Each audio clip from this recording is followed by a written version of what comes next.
يصلون على النبي يا أيها الذين آمنوا صلوا عليه وسلموا تسليما اللهم صل على يا نبي मोहम्मद मिले यानी वो शई जिससे अल्लाह। जनाब सभापति हज़रात उलमाए किराम सम्मानित दीनदार ईमानदार भाइয়েরা पर्दार आড়ালের আমার মা ও বোনেরা আপনাদেরকে আবারো বলছি আসসালামু আলাইকুম ওয়া রাহমাতুল্লাহি ওয়া বারাকাতুহু। আমরা আল্লাহ সুবহানাহু ওয়া তাআলার দরবারে লাখো কোটি শুকরিয়া আদায় করি যিনি মাত্র কয়েক ঘন্টার প্রচারে স্টেপনি গ্রিন স্কুলের এই জায়গায় প্রচন্ড ঠান্ডাকে উপেক্ষা করে হাজার হাজার মুসলমান নরনারী একত্রিত হওয়ার তৌফিক যে মনিব দান করলেন সেই মহান মালিকের দরবারে রব্বুল ইজ্জত ওয়াল জালালের দরবারে আল্লাহ সুবহানাহু ওয়া তাআলার দরবারে আলিশান দরবারে লাখো কোটি শুকর আদায় করছি। আল্লাহ পাকের শেখানো ভাষায় বলছি আলহামদুলিল্লাহ। মোহব্বতের সাথে জোরে সোরে সবাই পড়েন আলহামদুলিল্লাহ। রব্বানা লাকাল হামদ লাকাল হামদু কামা ইয়ানবাগি লিজালালি ওয়াজহিকা ওয়া আযীমি সুলতানিকা। আমরা আল্লাহ পাকের শুকরিয়া আদায় করে নিলাম। আজকের এক মাহফিল, এই মাহফিলে আপনারা এসেছেন না, আপনাদেরকে গাড়ি ভাড়া দেওয়া হয়েছে না, আপনাদেরকে এখানে আসার পরে আপনাদেরকে কিছু খাবার দেওয়ার হবে, কিছু সিন্নি বিতরণ করা হবে, এ ধরনের কোনো খবর পেয়েছেন বোধহয় নাকি? কোনো খাবার নাই, আসার জন্য পেট্রোলের পয়সা নাই, যার যার গাটের পয়সা খরচ করে পেট্রোল পোড়ায়া একটা চকলেট হয়ে মাহফিল থেকে পাওয়া যাবে না, এইভাবে কষ্ট করে। আর আজকে মনে হয় সব থেকে বেশি ঠান্ডা পড়েছে। এই প্রচন্ড ঠান্ডার ভিতরে মা বোনেরা ভাইয়েরা আপনারা যারা এসেছেন, এটা প্রমাণ করছে আমরা আল্লাহ রাব্বুল আলামিনের দ্বীনকে ভালোবাসি আলহামদুলিল্লাহ। এটা শুধুমাত্র কোরআনের মহব্বতে, ইসলামের মহব্বতে, রাসূল করিম সাল্লাল্লাহু আলাইহি সাল্লামের মহব্বতে, এর ভিতরে দ্বিতীয় অন্য কোনো কারণ নাই, অন্য কোনো বিষয় নাই। বিষয় একটাই, আমরা আল্লাহ পাককে ভালোবাসি। মৃত্যু পর্যন্ত যেন আল্লাহ পাকের মহব্বত, রসুলের মহব্বত, কোরআনে কারীমের মহব্বত, হাদিসের মহব্বত, ইসলামের মহব্বত দিয়ে আল্লাহ পাক আমাদের দিলগুলিকে যেন ভরে দেন। আমরা আজকে এখানে যখন আলোচনা করছি, এই মাসটা হচ্ছে মাহে শাবান। কি মাস বলুন তো? মাহে শাবান। শাবানের শেষ পর্যায়ে আমরা চলে এসেছি। আমরা এখন মুখোমুখি হয়েছি মাহে রমজানুল মুবারক। আলহামদুলিল্লাহ, রমজানুল মুবারক আমাদের সামনে। 12টি মাসের মধ্যে শ্রেষ্ঠ মাস রমজানুল মুবারক। এই পবিত্র মাসকে সামনে রেখে আমরা এখানে আলোচনায় বসেছি। এই মাসটির আল্লাহ পাক এত বরকত দিয়েছেন। এই মাসটি সম্পর্কে রাসূল করিম সাল্লাল্লাহু আলাইহি ওয়াসাল্লাম আখেরি শাবানে খুতবা পেশ করেছিলেন এবং সেই খুতবায় তিনি বলেছিলেন, হে উপস্থিত জনগণ, হে মানব মণ্ডলী, আল্লাহ পাক আমাদের জন্য একটি পবিত্র মাস আমাদেরকে দিচ্ছেন, দান করেছেন, যে মাসটির নাম হচ্ছে রমাদান। রমাদান হচ্ছে রামদুন, রা মিম দত। রম ধাতু থেকে উৎপত্তি, এর অর্থ হচ্ছে জ্বালানো, পুড়িয়ে দেওয়া, ভস্ম করে দেওয়া। রমদান মুবারকে যারা নাকি সিয়াম সাধনা করে, আত্মত্যাগ করে, অর্থাৎ তিতিক্ষা, ত্যাগ এবং তিতিক্ষা করে, রমজান মুবারকে আল্লাহ পাক যেভাবে রোজা চান ওইভাবে যারা রোজা রাখে, তাদের সমস্ত গুনাহ সমূহকে আগুন যেমন আবর্জনাকে জ্বালিয়ে দেয়, রোজা যদি সঠিকভাবে কারো হয় তাহলে তার গুনাহগুলিকে এইভাবে জ্বালিয়ে ভস্ম করে দেয়। সুবহানাল্লাহ বিহামদিহি। এই রমজান আমাদের সামনে। আমি আমার আলোচনার শুরুতে আমি আপনাদের খেদমতে আরজ করতে চাই যে মাসটির মধ্যে আমরা প্রবেশ করতে যাচ্ছি, দুটি জিনিস আমাদের সামনে এখন। একটি হচ্ছে আমরা মাহে রমজানকে ইস্তেকবাল করতে যাচ্ছি, মাহে রমজান আমাদের সামনে।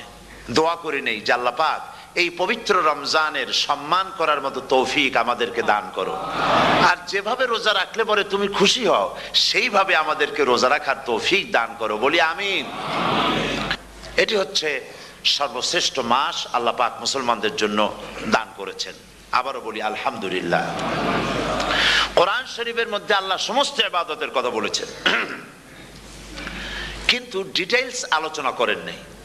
হজ করতে হবে, কিন্তু উকুফে আরাফা করতে হবে, রমিয়ে হিজার করতে হবে, রমিয়ে জেবার করতে হবে, তারপরে 7 বার তাওয়াফ করতে হবে, সাফা মারোয়া সাই করতে হবে। এগুলি কিন্তু কোরআন শরীফে আসে নাই, ডিটেইলস আসে নাই। নামাজ পড়তে হবে, কিন্তু জোহরে কয় রাকাত, আসরে কয় রাকাত, মাগরিবে কয় রাকাত, এই রাকাতগুলি কিভাবে বিন্যস্ত করতে হবে কোরআন শরীফে তা আসে নাই, বর্ণনা করা হয়নি। যাকাত দিতে হবে, কিন্তু কত টাকা হলে কত টাকা দিতে হবে, কত মন ধান হলে কতটুকু দিতে হবে, কত ছাগল হলে, কত গরু হলে, কত পরিমাণ সোনা হলে, কত পরিমাণ রৌপ্য মজুদ থাকলে যাকাত দিতে হবে, এর বিস্তারিত বিবরণ কোরআন শরীফে আসে নাই। চিন্তা হতে পারে যে তাহলে এগুলো আমরা পাইলাম কই? আমরা পেয়েছি কোরআনের ব্যাখ্যা হচ্ছে রাসূল করিম সাল্লাল্লাহু আলাইহি ওয়াসাল্লাম। হুজুর এটাকে আমাদেরকে বলে দিয়েছেন, তিনি সারে ছিলেন, শরীয়ত প্রণেতা ছিলেন। তো সমস্ত ইবাদতকে আল্লাহ পাক সংক্ষেপে সংক্ষেপে তিনি আউটলাইন অথবা গাইডলাইন তিনি দিয়েছেন আল্লাহ পাক। রমজান মোবারক হচ্ছে একমাত্র ইবাদত যে রমজান সম্পর্কে আল্লাহ পাক ডিটেইলস পূর্ণ একটি রুকু আল্লাহ পাক আলোচনা করেছেন। সুবহানাল্লাহ। রোজা শুরু করবেন কোনখান থেকে, শেষ করবেন কোথায় গিয়ে, সফরে প্লেনে যখন চলবেন তখন আপনার রোজার অবস্থা কি হবে, যদি দেশে যান তখন কি হবে, অসুস্থ হলে কি হবে, কিভাবে রোজা রাখবেন, কিভাবে রোজা ভাঙবেন, তারপরে কখন শুরু হবে, কখন কি হবে ইত্যাদি বিস্তারিত বিবরণ। রোজার মতো করে এত অন্য কোন ইবাদতের ব্যাপারে আল্লাহ এতটা বলেন নাই যতটা বলেছেন রোজার ব্যাপারে। তাহলে নিশ্চয়ই বুঝতে পারছেন রোজাটা অত্যন্ত গুরুত্বপূর্ণ ইবাদত। সবটাই গুরুত্বপূর্ণ, কিন্তু রোজাটা আল্লাহর কাছে বেশি গুরুত্বপূর্ণ। সুবহানাল্লাহ। আচ্ছা, বেশি গুরুত্বপূর্ণ কেন সে কথা কি বলবো? অবশ্যই বলবো। বেশি গুরুত্ব এই কারণে, আল্লাহ পাক বলেছেন, এটা হচ্ছে হাদিসে কুদসি। আল্লাহ পাক বলেছেন আস-সাওমু লি ওয়া আনা আজজি বিহি। অন্য রিওয়ায়াতে এসেছে ওয়া আনা উজজা বিহি। আস-সাওমু লি, রোজা হলো আমার জন্য। কে বলতেছেন বলুন তো? আল্লাহ পাক বলছেন রোজা হচ্ছে আমার জন্য, রোজার পুরস্কার আমি দেব। অন্য বর্ণনায় এসেছে রোজা আমার জন্য আর রোজাদারের পুরস্কার আমি আল্লাহ নিজেই পুরস্কার। সুবহানাল্লাহ, সুবহানাল্লাহ। তাহলে প্রশ্ন আসে, আল্লাহ পাক বলছেন রোজা আমার জন্য, আস-সাওমু লি। আল্লাহ তো একথা কোথাও বলেন না আজ-যাকাতুলি, আস-সালাতুলি, আল-হাজ্জুলি। রোজা আমার কি বলে, যাকাত আমার জন্য, হজ আমার জন্য, নামাজ আমার জন্য, একথা কিন্তু আল্লাহ বলেন নাই। অবশ্যই আমরা যাকাত হোক, নামাজ হোক, হজ হোক কার জন্য করি? আল্লাহর জন্য করি।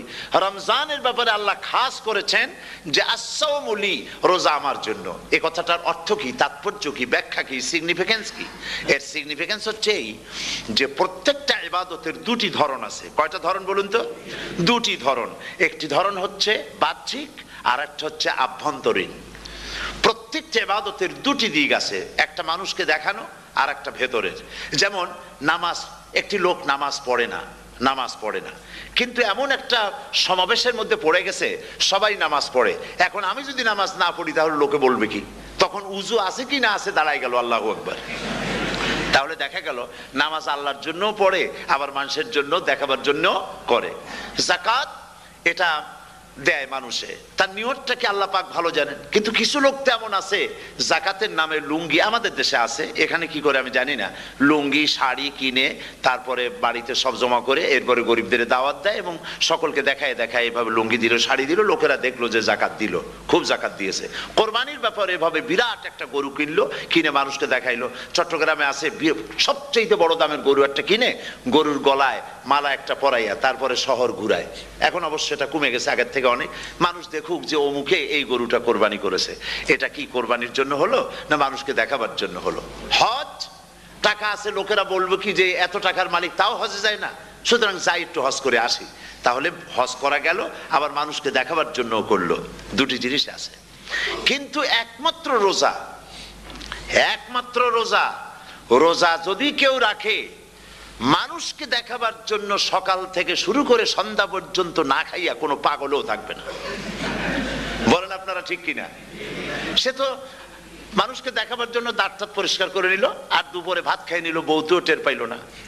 পারবে কিনা? পারবে।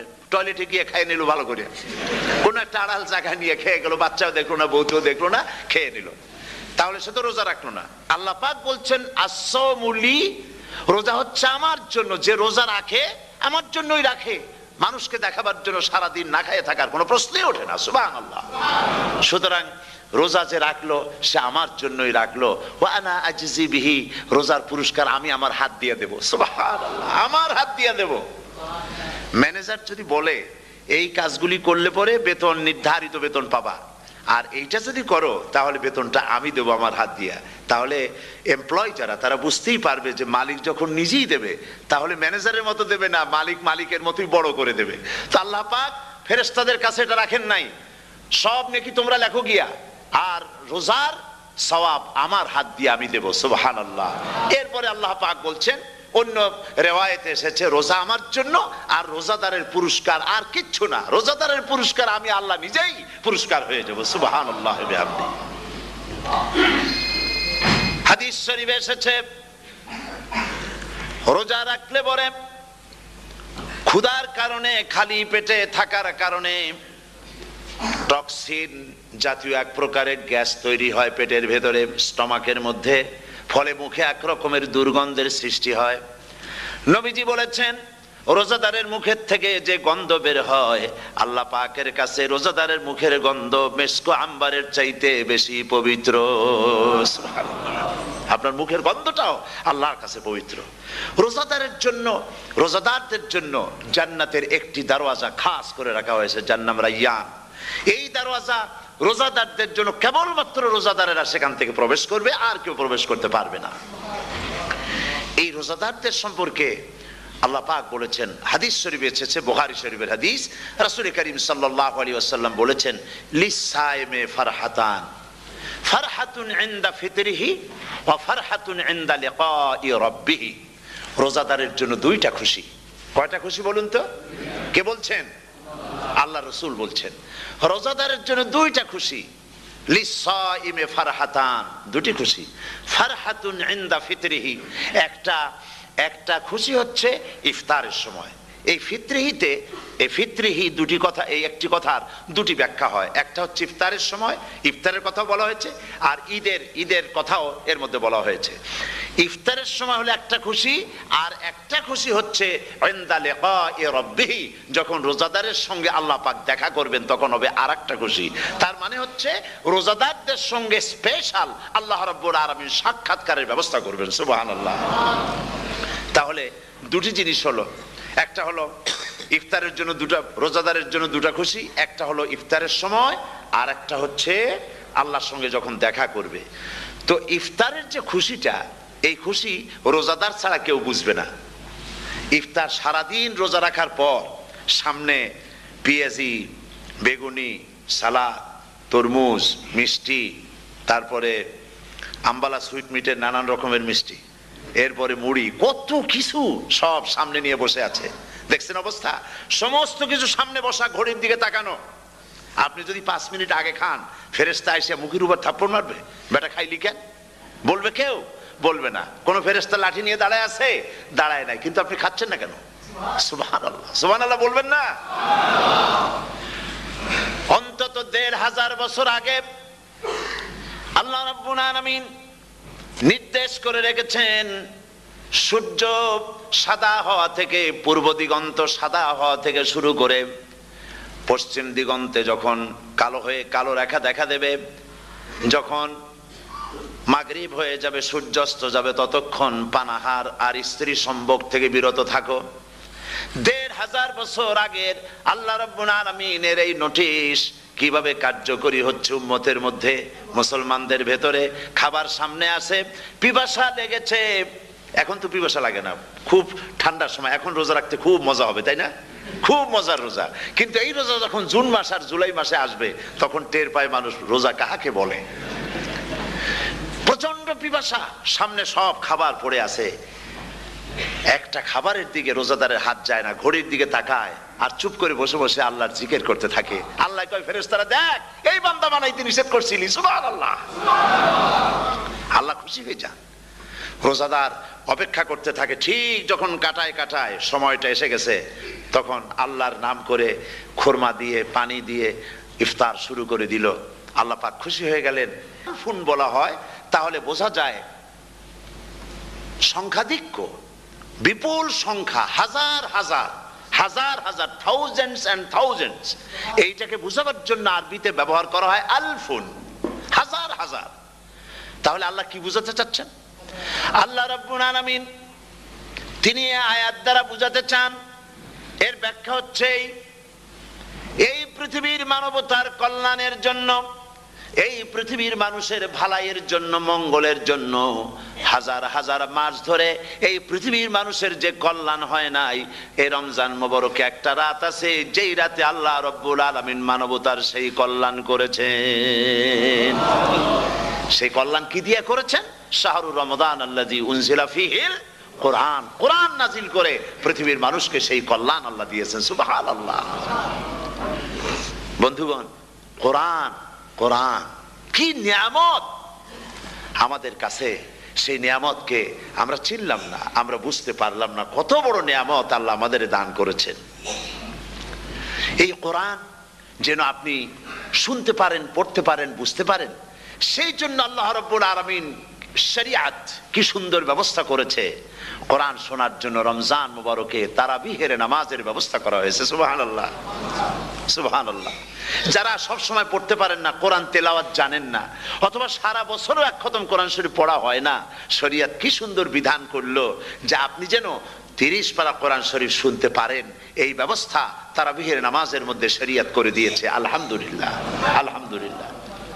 যাদের টাকা কড়ি আছে আমি তাদেরকে অনুরোধ করব, যদি পারেন তাহলে মেহেরবানি করে রমজান মোবারকে উমরা পালন করবেন।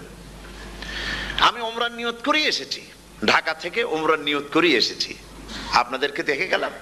আর আমি এখান থেকে ডাইরেক্ট মদিনা মুনাওয়ারায় চলে যাব ইনশাআল্লাহ। লাইলাতুল কদর পর্যন্ত আমার কাছে মনে হবে যেন কোরআন শরীফ নাজিল হতেছে। সুবহানাল্লাহ। সেখানে তো নামাজের পরে হাত তুলে মোনাজাত করা হয় না, শুধুমাত্র রমজান মুবারকে বেতেরের নামাজের মধ্যে ইমাম সাহেব হাত তুলে মোনাজাত করেন।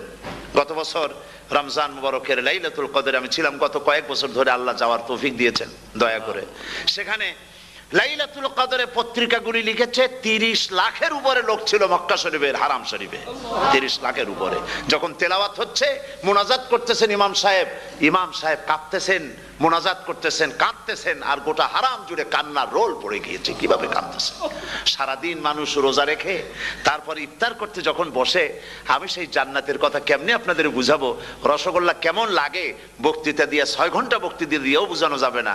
যদি মুখের মধ্যে ঢুকাইতে পারি তাহলে বুঝবেন যে মজাটা কি। এটা তো আমি বুঝাইতে পারবো না কি মজাটা লাগে। সারাদিন রোজা রাখার পর সমস্ত লক্ষ লক্ষ মুসল্লিরা বসে আছে মক্কা শরীফে, কাবা শরীফ সামনে, এখানে বসে আছে। রোজাদারের সামনে আছে জমজমের পানি আর মদিনা মুনাওয়ারার খুরমা। আল্লাহর ঘর সামনে, জান্নাতের থেকে আর কাকে বলে? সুবহানাল্লাহ। আর মসজিদে নববীর ভিতরে মদিনার আকর্ষণ কাশাস আলাদা। মদিনা শরীফের আপনাকে যদি পাইয়া যায় কোন আরব, কোন মাদানী, আপনারা ছাড়বি না, আদর করে পাশে বসাবে, তোমারে আমি এই জিনিস খাওয়াবো, এইটা দিয়ে ইফতার করাবো, আমার কাছ দিয়ে তুমি উঠতেই পারবে না, আপনাকে জোর করে বসাই দিবে। মসজিদে নববীতে রিয়াদুল জান্নাহ রাসূল করিম সাল্লাল্লাহু আলাইহি ওয়াসাল্লামের কবর শরীফের কাছে বসে আপনি ইফতার করতেছেন, কত বড় নসিব। সেই জন্য আমি বলি, হলিডে করার জন্য আমেরিকা, সিঙ্গাপুর, হাবিজাবি এই সমস্ত ঘুরে কোনো লাভ নাই। হলিডে করতে চান, রমজান মুবারকে চলে যান হারামাইনুস শরীফাইন, মদিনা আল মুনাওয়ারা, মক্কা আল মুকাররমা। কপাল খুলে যাবে, জিন্দেগীর সমস্ত গুনাহ খাতা আল্লাহ পাক মাফ করে দিবেন। রাসূল করিম সাল্লাল্লাহু আলাইহি ওয়াসাল্লাম বলেছেন, রমজান মুবারকে যে উমরা করলো সেজন্য হজ আদায় করলো। সুবহানাল্লাহ। অন্য রিওয়ায়াতে এসেছে, যে ব্যক্তি রমজান মুবারকে উমরা করলো সেজন্য আমার সাথে হজ আদায় করলো। সুবহানাল্লাহ। তো বলতেছিলাম যে কোরআনে কারীম হচ্ছে একটি বিরাট নিয়ামত, এই নিয়ামত শোনানো হয় রমজান মুবারকে।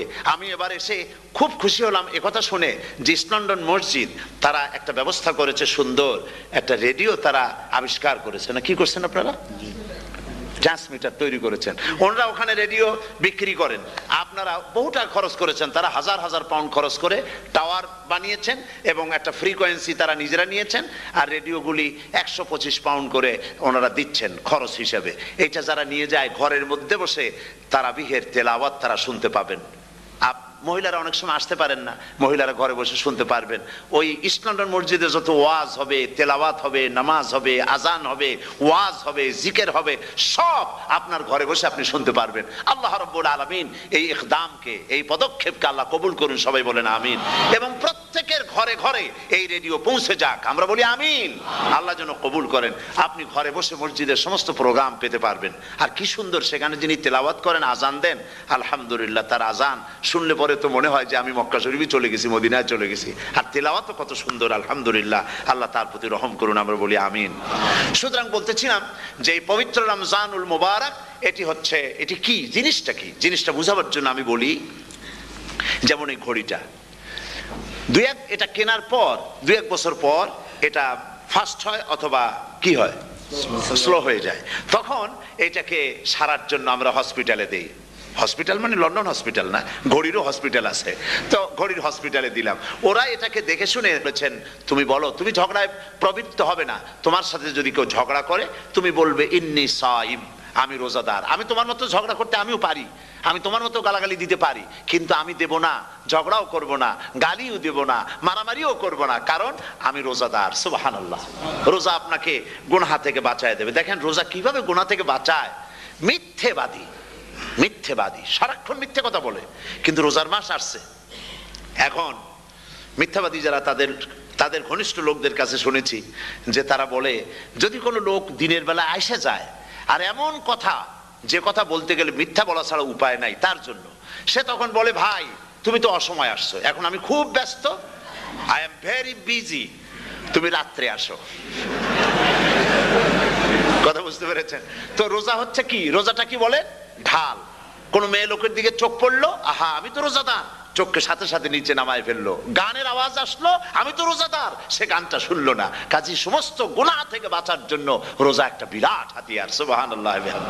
এই মাসে আল্লাহ রাব্বুল আলামিন এই মাসটা, এই রোজাটা কেন দিয়েছেন, লাআল্লাকুম তাত্তাকুন, ইয়া আইয়ুহাল্লাযীনা আমানু কুতিবা আলাইকুমুস সিয়ামু কামা কুতিবা আলাল্লাযীনা মিন ক্বাবলিকুম লাআল্লাকুম তাত্তাকুন। হে বিশ্বাসীরা, তোমরা যারা ঈমান এনেছো, শোনো, আমি রোজাকে তোমাদের জন্য ফার্জ করেছি, যেমন করে ফার্জ করেছিলাম তোমাদের পূর্বপুরুষদের উপরে।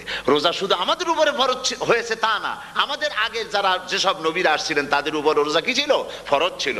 সুতরাং এই রোজা তোমাদের উপরে ফরজ, এই জন্য লাআল্লাকুম তাত্তাকুন, যাতে করে তোমরা কি হতে পারো, পরেজগার হতে পারো। কি হতে পারো, পরেজগার, মুত্তাকি হতে পারো, আল্লাহকে ভয় করতে পারো। একমাত্র আল্লাহর ভয় মানুষকে ভালো বানাতে পারে। একটা মানুষ জান্নাতে যাওয়ার জন্য, জাহান্নাম থেকে বাঁচার জন্য একটা জিনিস, কয়টা জিনিস বলেন, একটি জিনিস যদি ভেতরে থাকে তাহলে সমস্ত গুনাহ থেকে বাঁচতে পারে। আর একটি জিনিস যদি না থাকে তাহলে এমন কোনো কাজ নাই পৃথিবীতে যা সে করতে পারে না। সেই কাজটার নাম কি, তাকওয়া। সবাই বলেন কাজটার নাম কি, তাকওয়া। যদি ভেতরে আল্লাহ পাকের ভয় থাকে, রব্বুল আলামিন আমাকে দেখছেন, তিনি আমাকে শুনতেছেন, এই ভয় যদি অন্তঃকরণের ভিতরে থাকে, তাহলে এই লোকটি কোনো গুনাহের কাজ করতে পারবে না, মিথ্যা বলতে পারবে না, ওজনে কম দিতে পারবে না, খাদ্যে ভেজাল দিতে পারবে না, শয়তানি বদমাশি করতে পারবে না। আর যদি এই জিনিসটির অভাব থাকে, যদি তাকওয়া না থাকে, তাহলে সমস্ত অন্যায় কাজ সে করতে পারবে। এই জন্য আল্লাহ রাব্বুল আলামিন বলেন, রোজা এই জন্য দান করেছে যাতে করে, রোজার মাস এই জন্য দিলাম, লাআল্লাকুম তাত্তাকুন, তোমাদের ভিতরে তাকওয়ার সৃষ্টি হয়। এই ওয়াজ আমি আপনাদের সামনে অনেকবার করেছি। হযরত ওমর রাদিয়াল্লাহু তাআলা আনহু রাতের বেলায় ঘুরতে ঘুরতে দেখেন এক বাড়িতে আলো জ্বলছে, শেষ রাত। এই রাত্রে বাড়িতে আলো জ্বলে কেন, ভাবলেন কোনো অসুখ বিসুখ হলো নাকি। তো উনি কাছে গেছেন, গিয়ে কান পেতে শুনতেছেন। বাড়ির মালিক বুড়ি তার যুবতী মেয়েকে ডেকে বলছে, মা ওঠো, তাড়াতাড়ি ওঠো। কেন? কয় যে সকাল তো হয়ে গেল, দুধ দই এনেছি, আমি দুধ এনে রাখছি, এখন তুমি পরিমাণ মতো সবটা পাত্রে পানি দিয়ে ভরে দাও, তাহলে ওজন বেশি হবে আর আমরা ভালো লাভ করতে পারবো। মেয়ে বলছে, মা তুমি বলো কি, এটা আমার দ্বারা সম্ভব না। কেন সম্ভব নয়? হযরত ওমর এক ফরমান জারি করেছেন, তিনি বলেছেন পানিতে দুধের মধ্যে পানি মিশাতে নিষেধ করেছেন। তাছাড়া রাসূল করিম সাল্লাল্লাহু আলাইহি ওয়াসাল্লাম খাদ্যদ্রব্যে ভেজাল দিতে নিষেধ করেছেন। কাজী হযরত ওমরের এই নির্দেশকে আমি অমান্য করতে পারবো না। মা বলছে, দেখো ওমর এখন তো ঘুমাইতেছে, এত রাত্রে তিনি কি এখানে আসছেন নাকি আমাদের এই কারবার দেখতে, তুমি পানি মিশাও ইচ্ছে মতো। মেয়ে বলছে, মা হযরত ওমর ঘুমাতে পারেন, তার পুলিশেরা, তার গোয়েন্দা বিভাগের লোকেরা ঘুমাতে পারেন, হযরত ওমরের চোখকে ফাঁকি দেওয়া যাবে, হযরত ওমরের পুলিশকে ফাঁকি দেওয়া যেতে পারে, কিন্তু আল্লাহ রাব্বুল আলামিনের চোখকে ফাঁকি দেওয়া যাবে না। আমার পক্ষে সম্ভব নয়, আমি দুধে পানি মিশাতে পারবো না। হযরত ওমর রাদিয়াল্লাহু তাআলা চলে গেলেন, গিয়ে তার ছেলেকে ডেকে বললেন, ছেলে আমি তো এখন বুড়া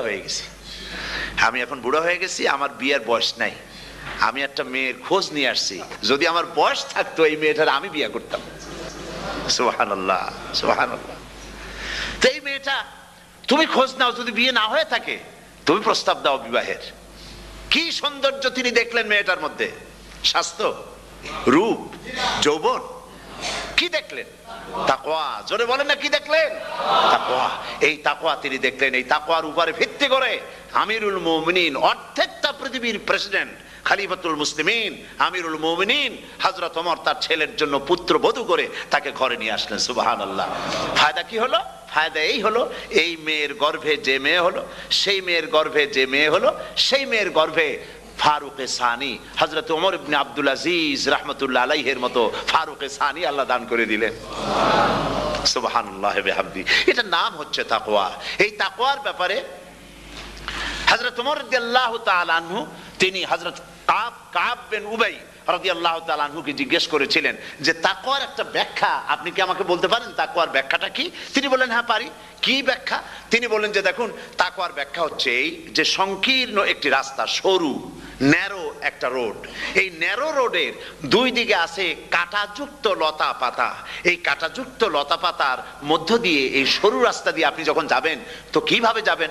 হযরত ওমর বললেন, আমার জামা কাপড় এইভাবে খুব আটোসাটো করে আমরা যাব, যাতে করে গায়ের চামড়াও না ছেড়ে আমার জামাও যাতে না ছেড়ে যায়। হযরতে কাব বিন উবাই রাদিয়াল্লাহু তাআলা আনহু বলছেন, এটার নামই হচ্ছে তাকওয়া। এটার নাম কি? তাকওয়া। এটার নাম হচ্ছে তাকওয়া। দুনিয়ার অসংখ্য পাপের ভেতর থেকে আপনি চলে যাবেন, পাপ যেন আপনাকে স্পর্শ করতে না পারে। এটার নাম তাকওয়া। বাইন মাছ নিশ্চয়ই খেয়েছেন আপনারা, না লন্ডনে পাওয়া যায় না? পাওয়া যায়। এই বাইন মাছ যারা খেয়েছেন আপনারা, আমি জানি না আপনারা জানেন কিনা, বাইন মাছ কোথায় থাকে? পানিতে থাকে না কাদায় থাকে? মাশাআল্লাহ, বাইন মাছ থাকে কাদার মধ্যে। কিন্তু এই বাইন মাছ যারা ধরেছে তাদের মুখে শুনেছি আমি যে বাইন মাছ থাকে কাদায়, ওকে যখন ধরে টেনে বের করা হয় কাদার মধ্য থেকে, এক ফোঁটা কাদা ওর গায়ে নাই। এই কলুষিত সমাজ, পাপে ভরপুর, গ্রেট ব্রিটেন, আমেরিকা, পাশ্চাত্য, আমাদের দেশ, সর্বত্র পাপ আর পাপ। এই পাপের মধ্যে বাইন মাছ শুধু খাইয়েন না, ওর কাছ থেকে শিক্ষাও গ্রহণ করেন। ও যেমন কাদার মধ্যে থাকে, কাদা ওর গায়ে লাগে না, আপনিও এই সমাজের মধ্যে আপনি আপনার কাজ চালিয়ে যান, পাপ যেন আপনাকে স্পর্শ না করে। আল্লাহ যেন পাপের থেকে আমাদের বাঁচান। আমরা বলি আমিন, সবাই বলেন আমিন। এটার নাম হচ্ছে তাকওয়া। আর তাকওয়া লম্বা জামায় তাকওয়া হয় না, লম্বা দাড়িতে তাকওয়া হয় না, পাগড়ি একটা বানলেই তাকওয়া হয় না। রাসূলুল্লাহ সাল্লাল্লাহু আলাইহি ওয়াসাল্লাম বলেছেন তাকওয়া হা হুনা, হা হুনা, হা হুনা, তিনবার বলেছেন, বুকের দিকে দেখায় বলেছেন তাকওয়া হা হুনা। তাকওয়া হচ্ছে এখানে। এর অর্থ এই নয় যে আমি দাড়িকে আমি ছোট করে দেখছি, জামাকে ছোট করে দেখছি, তা নয়। কিন্তু বলছি যে তাকওয়াটা হচ্ছে অন্তরের ভেতরে। এই অন্তরের ভেতর থেকেই এটার বহির প্রকাশ হতে হবে। আপনার কথায়, আপনার বলায়, আপনার ওঠায়, আপনার বসায়, আপনার চালচলনে, আপনার বিয়ে শাদিতে, আপনার ব্যবসা বাণিজ্যের সর্বত্র তাকওয়ার ছাপ প্রদর্শিত হতে হবে, তাহলেই আমার মধ্যে তাকওয়া এসেছে বলে প্রমাণ হবে। আর এটাই আল্লাহ পাক চান, রমজান মোবারকে তোমাদের মধ্যে তাকওয়া সৃষ্টি হোক। আমরা কোনো প্রধানমন্ত্রী প্রেসিডেন্টের কাছে হাত তুলি নাই, কোন পীর বুজুর্গের কাছে হাত তুলি নাই, আমরা হাত তুলেছি শাহানশাহ রব্বুল আলামিনের দরবারে। রব্বুল আলামিন, আমরা যতগুলি লোক হাত তুলেছি এর মধ্যে জিনাকার থাকতে পারে, মদখোর থাকতে পারে, বেনামাজি থাকতে পারে, সুদখোর থাকতে পারে। আল্লাহ কত রকমের গুনাহ করে আমরা হাত তুলেছি। আল্লাহ তুমি যদি দয়া করে আজকে আমাদের এই লোকগুলি কি তোমার বান্দা বান্দি গুলারে যদি মাফ করে দাও, আকাশের জমিনে এমন কেউ নাই যার কাছে তোমার এজন্য কৈফিয়ত দেওয়া লাগে। রব্বুল আলামিন, দয়া করে আমাদের জিন্দেগির গুনাহ মাফ করে দাও। আল্লাহ তাআলা, আমার মা বোনেরা কষ্ট করে এই ঠান্ডাকে উপেক্ষা করে যারা এসেছেন, আল্লাহ তুমি মা বোনদের হায়াত দারাজ করে দাও, মা বোনদেরকে পর্দায় থাকার তৌফিক দিয়ে দাও। আয় আল্লাহ, মা বোনদের এমন জীবন যাপন করার তৌফিক দাও যাতে করে কিয়ামতে হযরত আয়েশা, হযরত খাদিজা, হযরত ফাতেমার সঙ্গে হাসর নসিব হয়ে যায়। আল্লাহ, যে সমস্ত মা বোনদের বিয়ে হয়েছে বাচ্চা হয় নাই, আল্লাহ তুমি তাদেরকে নিঃসন্তানীকে বাচ্চা দিয়ে দাও। যাদের মেয়ে বড় হয়েছে বিয়ে দিতে পারে না, বিয়ের বন্দোবস্ত করে দাও। রব্বুল আলামিন, মা বোনদের যাদের রোগ আছে ব্যাধি আছে, আল্লাহ দয়া করে সব অসুখ মাফ করে দাও। আল্লাহ, আমরা যারা হাত তুলেছি ঋণগ্রস্তদের ঋণ পরিশোধের তৌফিক দান করে দাও। আল্লাহ তাআলা, অসুখ বিসুখ যাদের আছে মাফ করে দাও। যারা নাকি হালাল ব্যবসা করে আল্লাহ ব্যবসা বরকত দিয়ে দাও। হারাম ব্যবসা যারা করে, আল্লাহ মদের ব্যবসা যে হারাম ব্যবসা, তুমি মুসলমানদের মনের মধ্যে জাহান্নামের ভয় দিয়ে দাও। আল্লাহ, মদের ব্যবসার মতো জঘন্য ব্যবসা থেকে মুসলমানদের বাঁচাও। আল্লাহ, আল্লাহ রব্বুল আলামিন, জিনা থেকে বাঁচাও, সুদ থেকে বাঁচাও, ঘুষ থেকে বাঁচাও। এই পবিত্র রমজান মাস আসতেছে, কাদের তুমি মাফ করবে তুমি জানো। আল্লাহ, এই রমজানের বরকত থেকে আমরা যেন মাহরুম না হয়ে যাই। আল্লাহ, তোমার বান্দা বান্দি আমরা যারা হাত তুলেছি, এমন রোজা রাখার তৌফিক দাও যাতে তুমি খুশি হও বাবু। আমাদের কান্দার তৌফিক দাও, সেহরি ভালোভাবে সেহরি করা, তোমাকে খুশি করার জন্য ইফতার করা, তোমার খুশির জন্য রোজা রাখা, তেলাওয়াত করা, সেজদা দেওয়া, নামাজ পড়া, জিকির করা। আয় আল্লাহ তাআলা, এগুলি বেশি বেশি করে করার তৌফিক আমাদেরকে দান করে দাও। আল্লাহ রব্বুল আলামিন, এই মাহফিলের ভিতরে বহু মানুষ আছে জীবনে কাবা শরীফ চোখে দেখে নাই, জীবনে তোমার হাবিবের রওজা চোখে দেখে নাই। আজকে একটা দোয়া করি তোমার কাছে, আমার মা বোনের আর ভাইরা যারা হাত তুলেছে, আল্লাহ তুমি দয়া করে মেহেরবানি করে জীবনে অন্তত একটা বার কাবা শরীফ চোখে দেখার তৌফিক দিয়ে দিও। জীবনে একটা বার রাসূল করিম সাল্লাল্লাহু আলাইহি ওয়াসাল্লামের রওজা মোবারকে যাওয়ার তৌফিক দিও। রব্বুল আলামিন, অন্তত তামাম জিন্দেগির ভিতরে একটা রাতে তোমার হাবিবের সঙ্গে স্বপ্নে জিয়ারতের তৌফিক দিয়ে দিও। রব্বুল আলামিন, তোমার হুকুম আর রাসূলের হুকুম মেনে চলার তৌফিক আমাদের দান করো। আয় আল্লাহ তাআলা, ইসলামিক ফোরাম ইউরোপ এই প্রোগ্রামের আয়োজন করেছেন, হাজার হাজার নরনারী কথা শুনতে এলো। আল্লাহ তুমি ইসলামী ফোরামকে কবুল করে নাও, ওয়াইউমিকে কবুল করে নাও। ইসলামের কাজ এখানে যারাই করেন, আল্লাহ সকলকে তোমার দরবারে মঞ্জুর করে নাও। রব্বুল আলামিন, ইসলামের বিরোধিতা করে যারা, যারা বুঝতে পারে না, না বুঝে করে অথবা বুঝে করে, ইসলামী আন্দোলন নেত্রীর বিরুদ্ধে মিথ্যা অপপ্রচার চালায়, হাবিজাবি গালাগালি করে, ইসলামের পথে বাধা দেয়, আল্লাহ দয়া করে তাদের হেদায়েত নসিব করে দাও। আল্লাহ দয়া করে তাদের হেদায়েত নসিব করে দাও। আল্লাহ দয়া করে তাদের হেদায়েত নসিব করে দাও। রব্বুল আলামিন, বাংলাদেশ থেকে আমাদের হাজার হাজার লাখ লাখ মুসলমান নরনারী বিদেশে চাকরি করার জন্য, ব্যবসা করার জন্য এসেছে। আল্লাহ, চাকরি করতে এসে, ব্যবসা করতে এসে যেন ঈমান নষ্ট কারো না হয়। আল্লাহ, সকলের ঈমান মজবুত রাখার তৌফিক দান করে দাও। আয় আল্লাহ, তোমার কাছে একটা দোয়া করি, জাহান্নামের আগুন 3000 বছর বসে উত্তপ্ত করেছো, জাহান্নামের আগুনে আমরা জ্বলতে পারবো না বাবু। জাহান্নামের আগুন আমাদের জন্য হারাম করে দাও আল্লাহ। আল্লাহুম্মা আজিরনা মিনান নার। সকলে পড়েন আমার সাথে, আল্লাহুম্মা আজিরনা মিনান নার, আল্লাহুম্মা আজিরনা মিনান নার ওয়া আদখিলনাল জান্নাতা মাআল আবরার। আল্লাহ তাআলা, এই মানুষগুলি, এদের সাথে আমার কোনো আত্মীয়তার সম্পর্ক নেই, এদের সাথে আমার কোনো রক্তের সম্পর্ক নাই। এই মানুষগুলি, মা বোনেরা ভাইয়েরা, আমাকে তারা ভালোবাসেন দ্বীনের জন্য, আমি তাদেরকে ভালোবাসি দ্বীনের জন্য। আল্লাহ, এই ভালোবাসা যেন দুনিয়ায় শেষ না হয়, এই ভালোবাসা দিয়ে যেন কিয়ামতের দিন আমরা এক জান্নাতে থাকতে পারি, এই তৌফিক তুমি আমাদেরকে দান করে দিও। আল্লাহ তাআলা, तमाम পৃথিবীর মুসলমানদের উপরে তোমার রহমত নাজিল করো, বাংলাদেশের উপরে রহমত নাজিল করো, চেচনিয়া বসনিয়ার উপর রহম করো আল্লাহ। চেচনিয়ার মুসলমানদের দেখার কেউ নাই তুমি ছাড়া বাবু, তুমি রক্ষা করো। রাশিয়াকে দুর্বল করে দাও, চেচনিয়ার মুসলমানদেরকে আজাদ করে দাও, কাশ্মীরকে আজাদ করে দাও, দুনিয়ার সমস্ত স্বাধীনতাকামী মুসলমানদেরকে স্বাধীন বানায় দাও আল্লাহ তাআলা। নতুন শতাব্দীতে মুসলমানদেরকে আর মেরো না আল্লাহ। আমরা বুঝতে পেরেছি আমরা নাফরমান, সেই জন্য তুমি রাগ করেছো, সেই জন্য তুমি আমাদের মারতেছো, কাফের দিয়ে মারতেছো আল্লাহ। আল্লাহ তুমি আমাদেরকে মাফ করে দাও, নতুন শতাব্দীতে ইসলামের বিজয় দিয়ে দাও আল্লাহ। বিজয়ের আমরা তো আশাও করতে পারি না, যেহেতু আমরা গুনাহগার। সাহাবায়ে কিরামদের সেই কোয়ালিটি আমাদের মধ্যে নাই আল্লাহ। তুমি দয়া হাবিবের সাদকায় নতুন শতাব্দী, ইসলামের শতাব্দী আল্লাহ তুমি দয়া করে বানাই দিও আল্লাহ রব্বুল আলামিন। আমি জানি না কে কোন দুঃখ নিয়ে এখানে এসেছে, আমি সকলকে কয়েক সেকেন্ড ছেড়ে দিলাম, মাথা নিচু করে চক্ষু বন্ধ করে আল্লাহর কাছে আপনাদের মনের কথাটা বলেন, আল্লাহ পাক দোয়া কবুল করবেন ইনশাআল্লাহ।